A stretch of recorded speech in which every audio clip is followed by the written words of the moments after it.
ओम नमः सिद्धेभ्यः। ओम नमः सिद्धेभ्यः। ओम नमः सिद्धेभ्यः।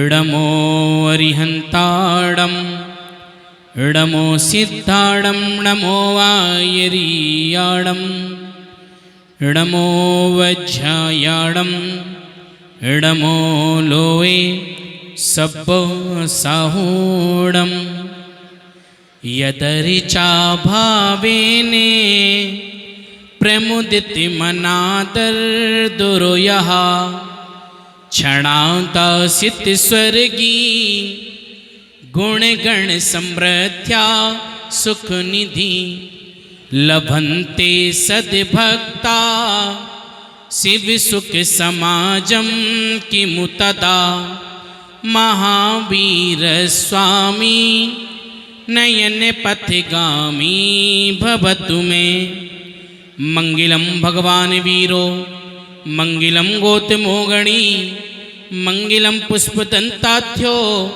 जैन धर्मोस्तु मंगलम। देवादेव ऋषभदेव भगवान की, शांति विधायक शांतिनाथ भगवान की, चिंतामणि पार्श्वनाथ भगवान की, मनसापूर्ण भगवान महावीर स्वामी की, पर्वादिराज पर्यूषण महापर्व की, उत्तम क्षमा धर्म की, परम पूज्य आचार्य श्री सौरभ सागर जी गुरुदेव की, अहिंसा में विश्व जैन धर्म की, द्वादशांग जनवाणी माता की। एक कहावत है, एक सूक्ति है जो अक्सर आप सभी ने सुनी होगी। भाई आप लोग सब शांत हो जाएं। आदरणीय पंडित साहब बता रहे हैं आज के धर्म के बारे में, सब शांत हो जाएं। एक सूक्ति जो आपने सुनी होगी, बहुत प्यारी सी है और सब जानते हैं। धर्म सभाओं में जिनवाणी के रसापान के लिए एक कवि ने बहुत सुंदर बात कही। उसने कहा कि मिथ्या दृष्टि जीव को जिनवाणी न सुहाए। क्या कहा?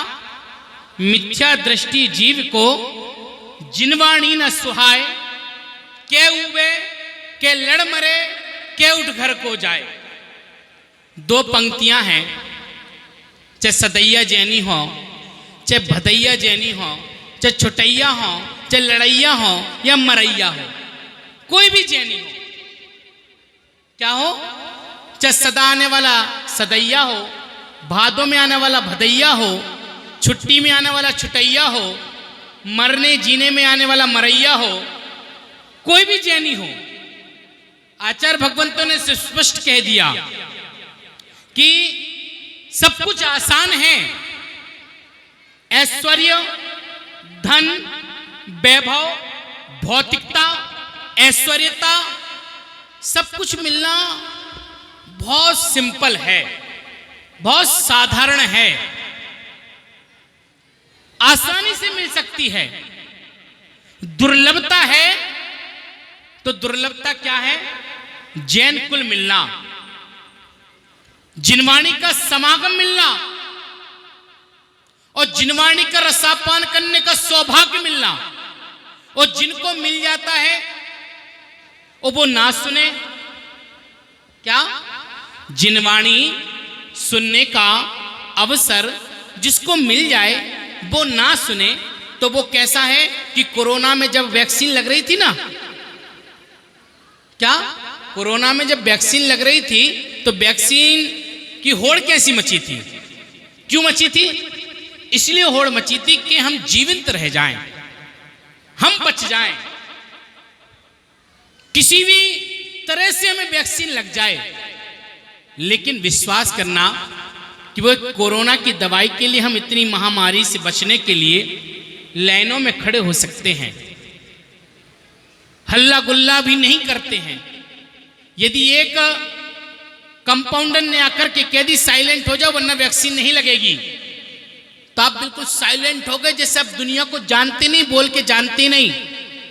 लेकिन शास्त्र सभा हो, बात धर्म की हो, तब क्या होता है? मिथ्या दृष्टि जीव को जिनवाणी न सुहाए।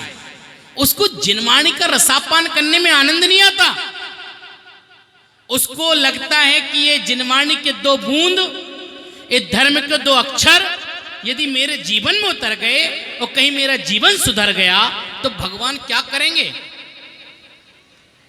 इसलिए हम तो जैसे हैं वैसे रहने दो। इसलिए तो कहा मिथ्या दृष्टि जीव को जिनवाणी ना सुहाए। उसको जिनवाणी के रसापान में आनंद आने वाला नहीं है। वो क्या करता है? क्या ऊबे? बैठे बैठे क्या करेगा? ऊबता रहेगा, मोबाइल चलाएगा, बातें करेगा, लड़ेगा, मरेगा, विवाद करेगा, संवाद करेगा और कहीं ना कहीं उठ करके चला जाएगा। आचार्य भगवंत कहते हैं, उमा स्वामी भगवान ने कहा कि यदि आपको मनुष्य पर्याय मिल गई, जिनवाणी का रसापान करने को मिल गया, तो मनुष्य पर्याय की सार्थकता है। सार्थक मनुष्य पर्याय की सार्थकता को अपनाना है तो देव शास्त्र गुरु की सन्निधि को पाना है।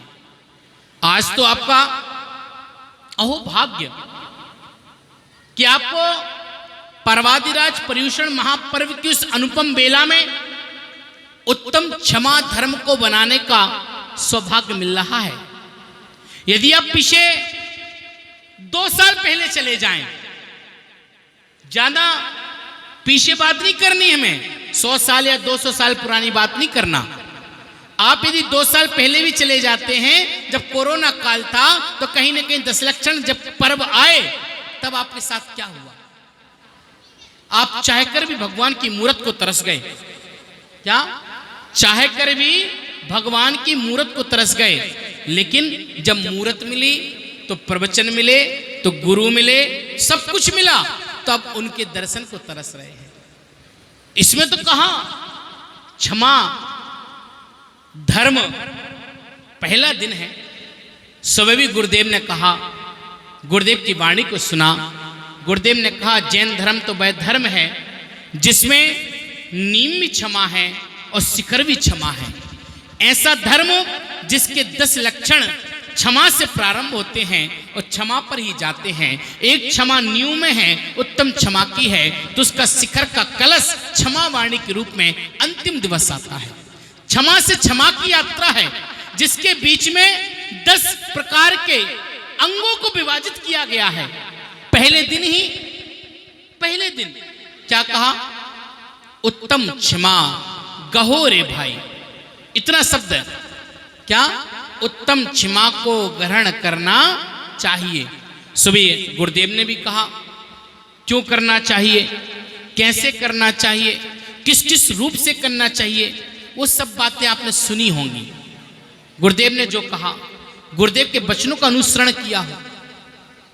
हमें तो बस इतना करना है कि अपने जीवन में ऐसा नहीं हो कि थोड़ी देर की क्रोध अग्नि के कारण क्या हो, थोड़ी देर की क्रोध के कारण हमारा पूरा का पूरा जीवन पश्चाताप में गुजारना पड़ जाए। क्योंकि क्रोध क्षणिक है। कितनी देर का है? बहुत क्षण मात्र का है। और कभी कभी ऐसा होता है कि क्षण मात्र के लिए किया हुआ क्रोध जिंदगी भर पश्चाताप देता है। जिंदगी भर पश्चाताप। एक क्रोध कमठ के जीव ने किया, क्या किया? 10 भाव तक बैर किया। अंत में क्या हुआ? और दूसरी तरफ वो मरुभूति का जीव, पारसनाथ का जीव क्षमा को स्वीकार करता रहा। जो क्षमा को स्वीकार कर रहा था अनेक उपसर्गों को सहता रहा। क्रोध ने क्या किया? पत्थर बरसाए, पारसनाथ भगवान के ऊपर शिला पटक दी। पहले मरुभूति की पर्याय में, अजगर की पर्याय में खा लिया, आपकी सिंह की पर्याय हो, गज की पर्याय हो, देव की पर्याय हो, कहीं ना कहीं बैर रहा। तभी तो लिखा ये बैर महादुखदाई है, ये बैर ना बैर मिटाता है। क्रोध का ही रूप है। कि थोड़ी सी देर के लिए किया हुआ क्रोध, थोड़ी सी देर के लिए, न जाने क्रोध के बसीभूत होकर के हमने कौन सा ऐसा शब्द बोल दें जो गांठ बंध जाए। क्या? गांठ बंध जाए। इसलिए तो कहा ना, रही मन धागा प्रेम का मत दी जो चटकाए, जोड़े से फिर ना जुड़े, जुड़े तो गांठ बंध जाए। बस यदि हमने उस क्षमा को सहजता से जान लिया, किस अक्षरों से बनती है? क्षमा, का, शा, मा। क्या? कसायों का समन ही क्षमा है। क्या है? कसायों का समन ही क्षमा है। यदि विचार करें, हाँ जी, कौन सा इस पे बोलूं? अच्छा हो गया, ठीक है। कौन सा विचार करें? कौन सा?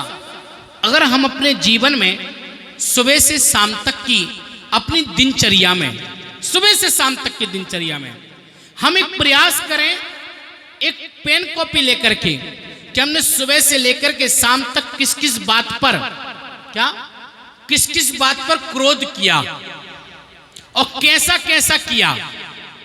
एक वीडियोग्राफी करें, सेल्फी लें। आपके यहाँ फोटो का क्रेज वैसे भी ज्यादा है। जब आप क्रोध करते हो, क्या जब हंसते हो तब फोटो मत लेना, तब आप भक्ति करते हो तब फोटो मत लेना। जब आपको क्रोध आता है, जब आपको गुस्सा आता है, उस समय किसी से, अपने बच्चों से एक वीडियो बनवाना। क्या बनवाना? एक वीडियो बनवाना कि बेटा मुझे गुस्सा आ रहा है, मेरी एक वीडियो बना दे। एक वीडियो बना करके उस क्रोध को पनपने देना। तो क्रोध के वशीभूत होकर के जो आपकी वीडियो हो वो बना लेना, और उस समय मत देखना। क्या? उस समय मत देखना। जब आप शांति के मूड में हो, निश्चिंत हो, कोई टेंशन ना हो, तब उस वीडियो को देखना। क्या मिलेगा? ये मिलेगा कि बंदर तो अच्छा होता है। क्या? बंदर तो अच्छा होता है, उससे गए बीते हम निकलेंगे। अगर हमने अपनी वीडियो क्रोध में खुद की देख ली, क्यों? क्योंकि हमारे पास क्रोध इतना आता है, हम नहीं देखते कि हमने क्रोध के वशीभूत होकर के क्या बोल दिया। कहते ना कि क्रोध में कभी किसी को वचन मत दो। क्या मत करो? वचन मत दो। खुशी में वचन नहीं देना चाहिए, क्रोध में नहीं बोलना चाहिए।